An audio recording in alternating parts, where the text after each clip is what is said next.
and angle BOA. These are the two ways in which we can name an angle. Now moving on.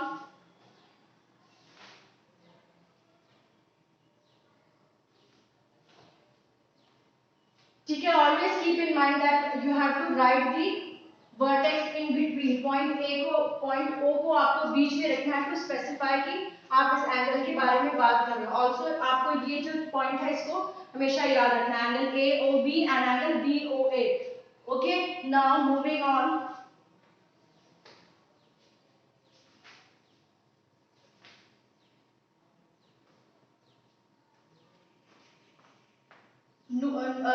जैसे हमने पिछली class में पढ़ा था कि there are three ways in which we can mark a point. We can mark a point inside the region, outside the region or on the boundary. So what is the region? जो region को हमने कैसे define किया था? region वो point होता है जो inside the curve हो या फिर कर्व की बाउंड्री पे हो. That point is called as region. ठीक है, that area is called as region.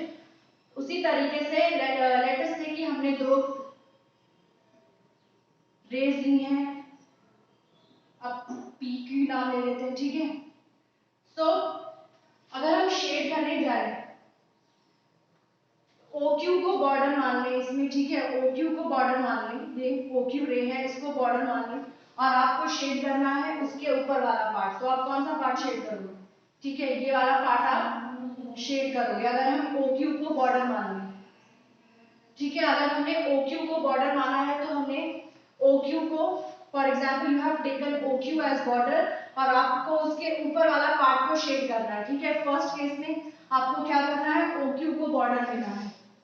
OQ is रे, OQ इज बॉर्डर. ठीक है, फर्स्ट केस में OQ बॉर्डर है. सेकेंड केस में आप this is point P and this is point Q, this is point O. ठीक है,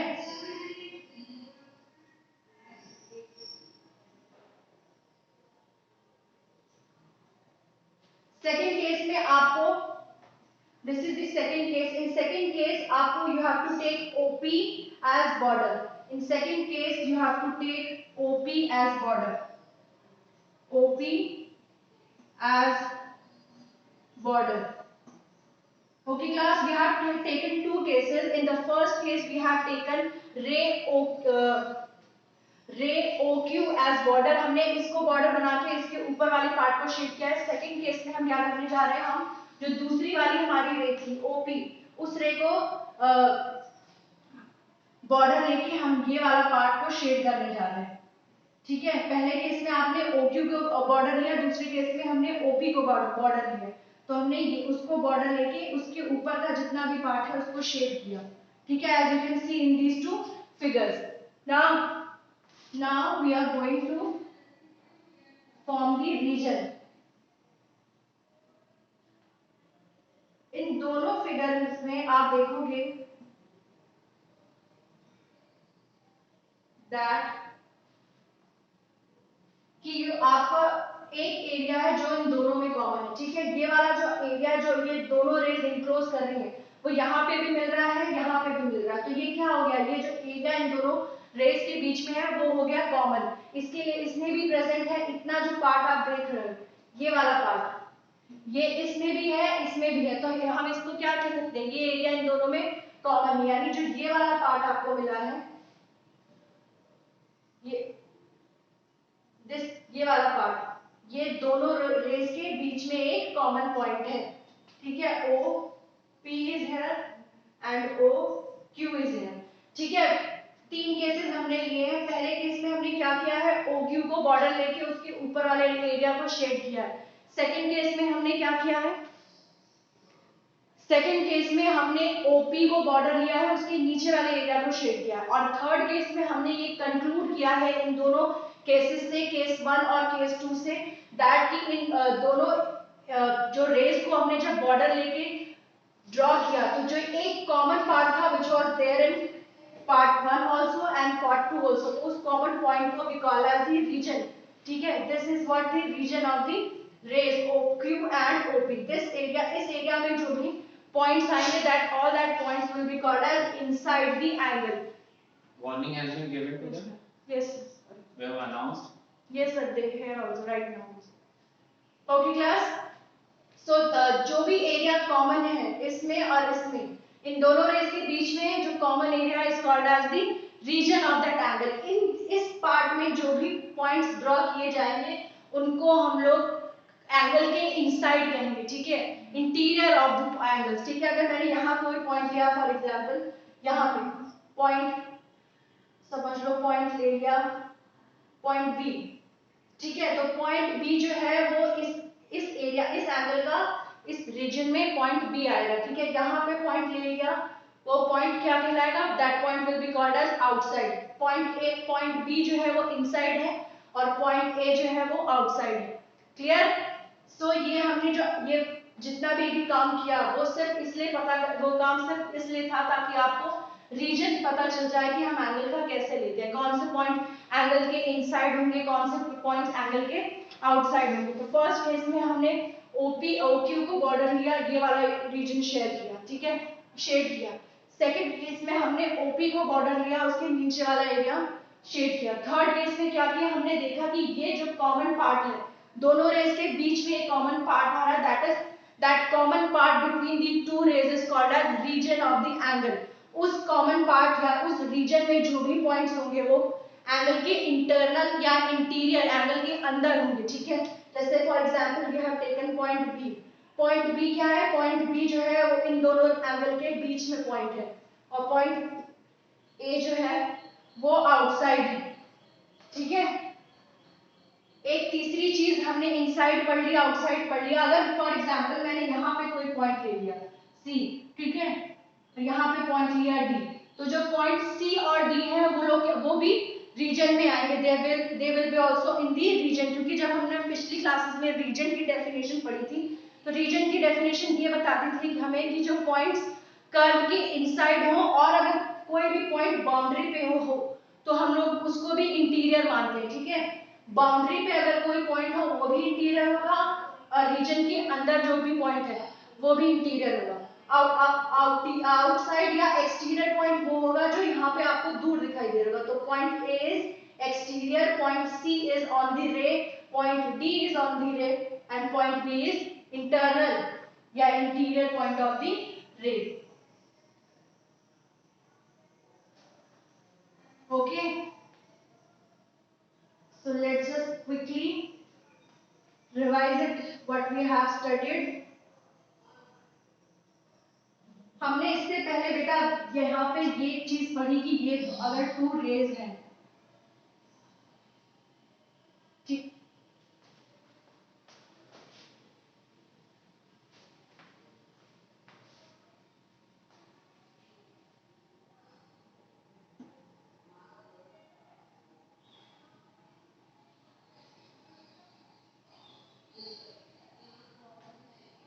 ओके। सो ये जो यहाँ पे for example let us name this रे फर्स्ट पी क्यू ओ, ठीक है।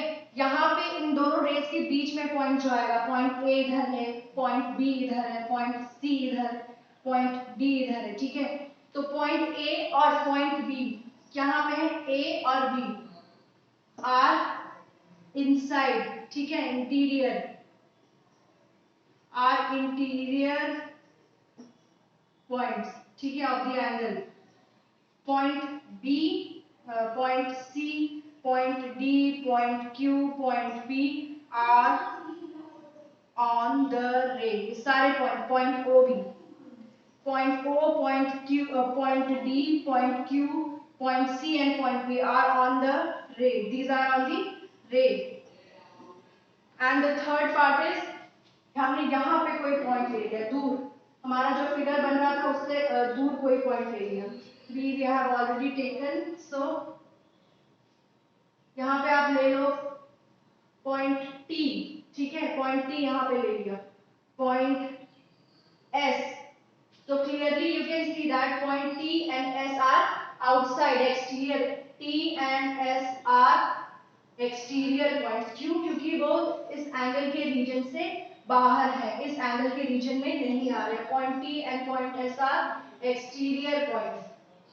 Okay, is that clear? Now moving on, to the exercise part. Moving on to the exercise part of the chapter. आपको बेटा इसमें सिर्फ इतने ही कंसेप्ट की जरूरत थी for doing the exercise. Angle क्या होते हैं? Angle is formed when two rays meet each other at common point. ठीक है, आप ऐसा भी कह सकते हो when two rays meet each other at common point, या ऐसा कह सकते हो when two rays originate from a common point. दोनों तरह से आप कह सकते हो. ठीक है, कॉर्नर पे जो पार्ट होता है हम लोग उसको एंगल बोलते हैं. ठीक है, इंटीरियर एक्सटीरियर और ऑन द रेज पॉइंट हमने पढ़े. ए बी जो है, जो भी रीजन के अंदर आएंगे they are what they are will be called as interior points. जो रे के ऊपर होंगे वो points they will be called as points on the ray. एंड जो दूर बने होंगे, ठीक है, एंगल के रीजन से दूर पॉइंट्स बनेंगे, उनको हम लोग एक्सटीरियर पॉइंट्स कहेंगे. ठीक है, now what letter not now बेटा. अभी एक minute, just a minute.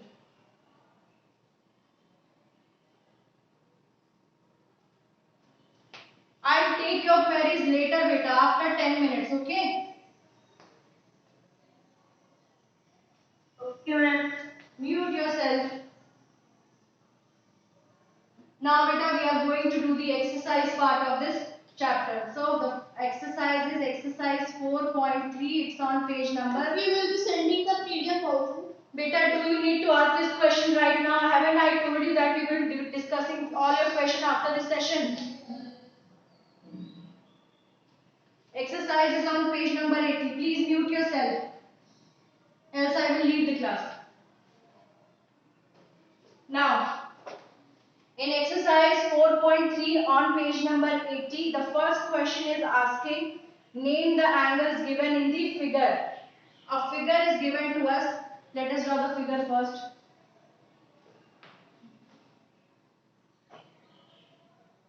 This is the figure, point C, point B, point A and point D. This is the figure which is given to us in question number 1, and we have to name the angles. Naming we have already learned. So आप angle A भी लिख सकते हो, angle का sign याद रखना है. Angle A और लिख सकते हो एंगल DAB.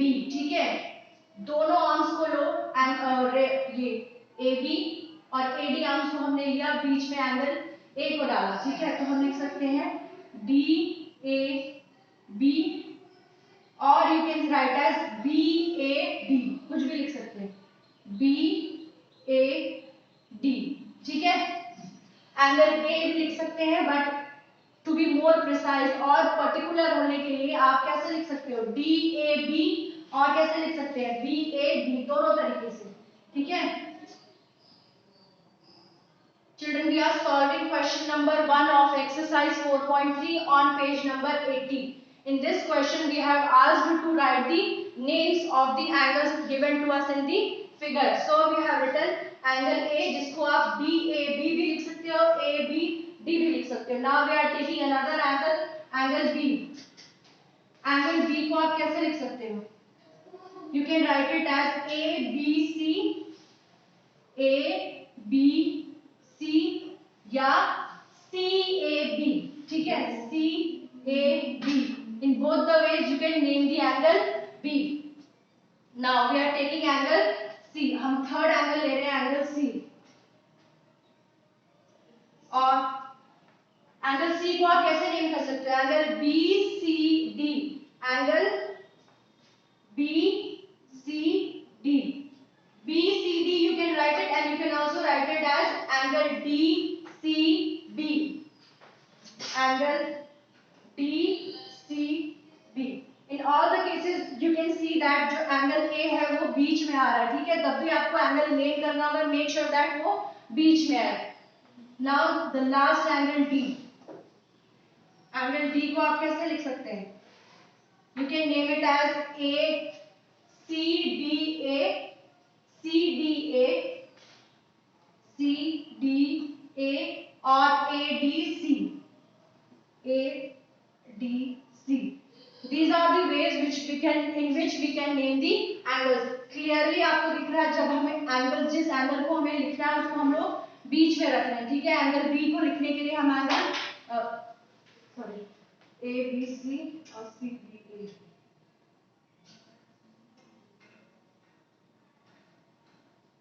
सो यहाँ पे एंगल बी को हमने बीच में रखा है, एंगल सी को नेम करने के लिए सी को बीच में रखा है, एंगल डी को नेम करने के लिए we have put the angle D in between. तो जिस एंगल को आपको नेम करना है उसको आपको बीच में रखना पड़ेगा। Is that clear? Now, moving on to the second question of the exercise.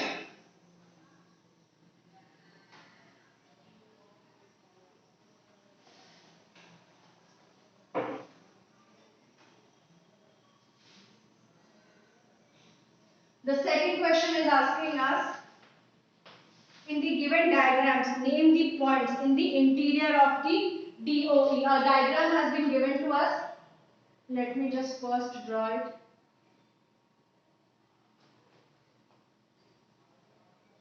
This is what is given to us. Point F is here, point C is here.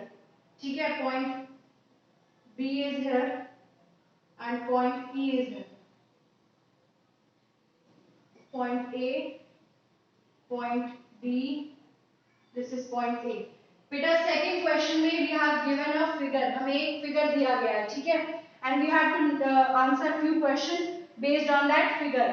The first question is, the first part A is asking, in the interior of DOE, DOE के interior में जो भी points आ रहे हैं आपको उसको लिखना है. So you can say that, we can clearly see that only point A is जो DOE का बेटा इंटरनल पार्ट ये वाला हिस्सा होगा, ठीक है, ये वाला हिस्सा जो है वो DOE का इंटरनल पार्ट होगा. तो यहाँ पे क्लियरली सिर्फ एक ही पॉइंट आ रहा है, point A. So answer is point A. Point A. Point A is internal of DOE. Now the second question. The second question is asking, we have to name the point in exterior of EOF. E is here, O is here and F is here. ठीक है, EOF इन तीनों के exterior में आपको एक point दिखाई दे रहा है क्लियरली, पॉइंट C. ठीक है, एक्सटीरियर मतलब होता है बाहर वाला. So point C is exterior of EOF. Point C. ठीक है, you just have to see the figure and answer the question. There is no rocket science in this. For that you have to learn, you have to know what is interior and what is exterior. I'm explaining it again. Interior होते हैं जैसा कि इन से हमें समझ में आ रहा है, ठीक है. आप क्लास में एंटर करते वक्त क्या पूछते हो? मे आई कम इन. इन होता है अंदर के लिए, तो इंटीरियर क्या हो गया? इंटरनल पॉइंट्स हो गए. इंटरनल का ऑपोजिट होता है एक्सटर्नल. तो एक्सटीरियर पॉइंट्स कौन से हो गए? जो पॉइंट्स बाहर होते हैं. क्वेश्चन नंबर 1 में हमें इंटीरियर पॉइंट बोला था तो हमने ए को मार्क किया. क्वेश्चन नंबर 2 में EOF का एक्सटीरियर पॉइंट सी जो है उसे मार्क किया, ठीक है. Now the last question on EOF, ठीक है, EOF इसके ऊपर कितने पॉइंट्स हैं, ठीक है. तो आप बाकी पॉइंट्स को इरेज कर दो क्योंकि उसकी हमें भी जरूरत नहीं है.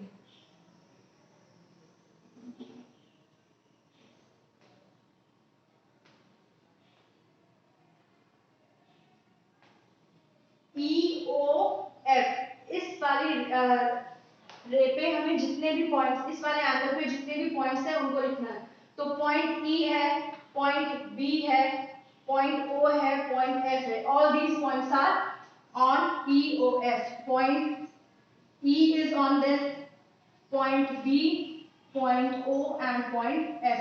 All these 4 points are on angle EOF. ये सारे points angle EOF पे हैं, ठीक है. With this I am winding up this class.